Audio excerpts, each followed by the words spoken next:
धर्म कर्म कुछहू ना होखे हाथ रहे जब खाली, पैसे खातिर बेटी बहिनी रोज जरावल जाली। पैसा पास रहे जकरे ओकरे साथे सरकार बा, पैसा पैसा रटते रटते आधा लोग बीमार बा।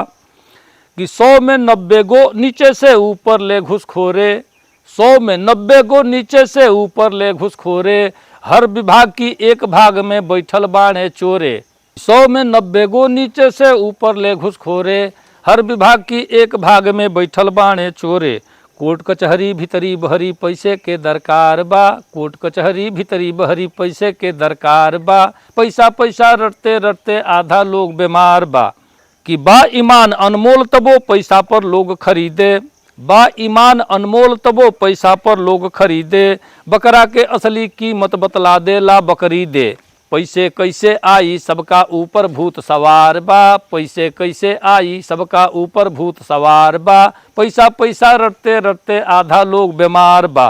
पैसा पास रहे जकरे ओकरे साथे सरकार बा, पैसा पैसा रटते रटते आधा लोग बीमार बा। कि पैसा की पीछे पागल सब लोग भइल भिखमंगा, भाई बेटा बाप में होला मार पिटाई दंगा। पैसा की पीछे पागल सब लोग भइल भिखमंगा, भाई बेटा बाप में होला मार पिटाई दंगा।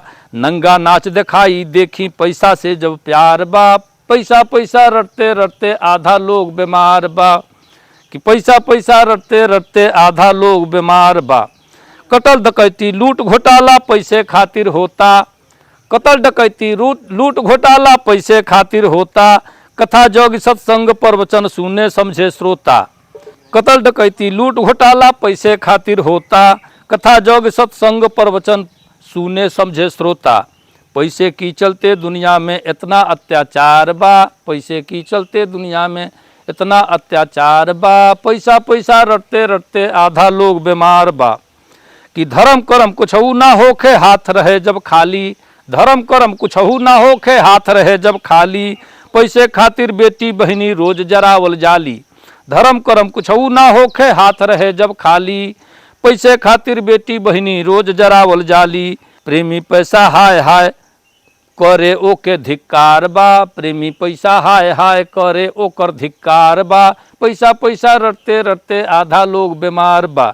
पैसा पास रहे जकरे ओकरे साथे सरकार बा, पैसा पैसा रटते रटते आधा लोग बीमार बा, पैसा पैसा रटते रटते आधा लोग बीमार बा।